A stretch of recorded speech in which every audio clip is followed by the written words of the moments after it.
running for re-election, representing California's 40th Congressional District. We welcome, oh my goodness, Young Kim. Thank you for having me back. I'm so excited. Good to see you. Nice to see you too. Nice to see you too. Welcome to the show. Thank you. So let's start off by telling us a little bit about yourself. Who is Young Kim? Young Kim represents California's 40th Congressional District. I'm finishing up my second term. We have election around the corner, so I'm asking everybody to send me back to Washington, D.C. So I can continue to serve as a third-term member. We have proven to do a lot of work. We're very, very everywhere, my team and I. So I just want to be able to continue to bring that common sense legislation work and then just continue to bring results. So you've been working mostly bipartisan this whole time? Yes. You know, that's one of the things that I'm very proud of. Every year, outside organizations like Lugar Center, Common Ground, they rank the entire members of Congress based on the work they do, the effectiveness of it, the number of bills they have introduced and get it passed. And I've been consistently ranked one of the most bipartisan members. And this year, I was ranked number one.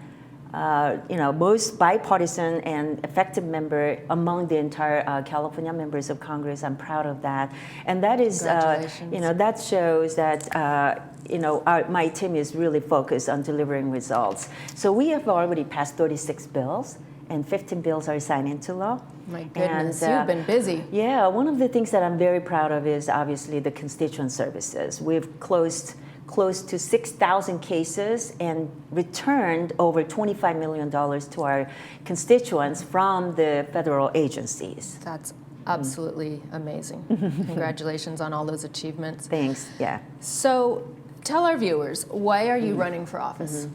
Well, like I said, we got still more work to do. It's about keeping promises. When I was first elected 4 years ago to this position, I said I'll go to Washington, work through the partisan gridlock, and really bring some common sense work in Washington, and that's exactly what I've done. So we got work to do. We still have, I've been working on the House Foreign Affairs Committee, House Financial Services Committee, and then I serve as a co-chair of the Maternity Care Caucus, but more importantly, as a co-chair of the Financial Literacy and Wealth Creation Caucus, through which I've been able to do a lot of work that brings some relief and common sense work to help the businesses getting access to capital, and of course working on fighting the inflation, dropping it low, and then working on crimes and everything else that you can think of that are important for our community and to our country. So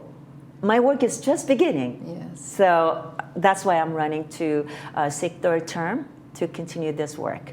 And we appreciate your efforts into it, everything that goes into this campaign. I know you've been working night and day for several weeks. So, it's actually an everyday work. It is, but now especially. So your campaign focuses on business advocacy, as you mentioned, veteran support, animal welfare. You've got a broad reach. Sure. But for Laguna Woods community, where there are a lot of senior citizens choosing to come to this community because it's a well-known senior retirement community. I know Medicare, Social Security are a very, very big issue for them. So I've always focused on making sure our Social Security and Medicare programs are protected. So much so that as I was talking to the senior population who are living on a fixed income, and also finding out more than 2/3 of Americans are living paycheck to paycheck, I wanted to make sure that seniors who are reaching the retirement age or eligibility age like myself, when you are 65, you have to sign up for a Medicare program. However, these days, a lot of seniors work past that age and continue in many more years thereafter. So when they finally retire and sign up for Medicare, that's when they find out there is a late enrollment fee and also higher premium they have to pay on Medicare just because they did not sign up when they were eligible. Right. So my legislation is trying to cap that late enrollment fee and reduce the number of years the seniors would have to pay higher premium because they didn't do it on time. Right. Okay. So is that one of the ways that you're making life affordable, more affordable for our seniors? Exactly. Yes, of course. And then fighting the to bring down the lower cost for everyday living expenses. Cost of living is going through the sky. It's out of control. Yes, it's out of control. So I'm working on that, and then working on making sure that we lower the energy cost by making America energy independent. But another thing that I really think our viewers are interested in is that there is a lot of mail theft. That when USPS deliver mail, there is a lot of mail that is stolen. Those individuals that steal somebody else's mail is considered very high crime, and they get penalized accordingly. However, these days, when you order goods online, we use a lot of Amazon and private companies like FedEx and UPS. They deliver packages and leave it on your front porch. Right. But there is a lot of packages being stolen, so we call it the porch pirates. These high crime penalties do not necessarily apply to those folks who steal packages from your front porch. So my Porch Pirates Act will allow those individuals to be facing the same type of harsh penalty if you steal those packages from private carriers like FedEx, UPS, and then of course the Amazon. I suppose the challenge would be catching them in the act, or trying to find them if your Ring system or your camera system were to catch them. That goes to part of the organized retail crime that you hear a lot about. Yes. At stores, you hear about smash and grabs, but there is an organized retail crime happening, and there is a home burglaries that's also happening because we have a lot of South American theft groups coming to the United States on the visa waiver program and other reasons. So I am also working on improving federal investigations on organized retail crime. My legislation basically provides more information sharing and law enforcement the resources they need to go after those perpetrators and really go after the violators. Yeah, it would be really nice to see a cease in those types of activities. Yes. So along those lines, public safety is a big factor for you and a large concern for you as well. Right, which is why I'm working on that legislation. I believe it's HR 316, improving federal investigations on organized retail crime.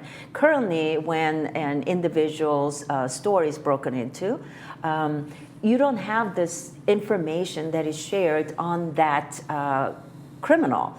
If they flee the community to another county or states. And so this will allow all law enforcement agencies to coordinate and share information on anyone that is perpetrating these crimes. And again, that rising crime is also affected by the Prop 47 that was passed 10 years ago, if you remember. And also so-called the zero bail policies are letting the criminals out to our communities early, and they keep on committing the same type of crimes. So we are going after them. And then on the ballot, as you vote for Young Kim, there is a Prop 36 that will undo some of the damages, or most of the damages that was caused by Prop 47 that was passed 10 years ago. And let me remind you, it was Kamala Harris 10 years ago when she was the California's Attorney General.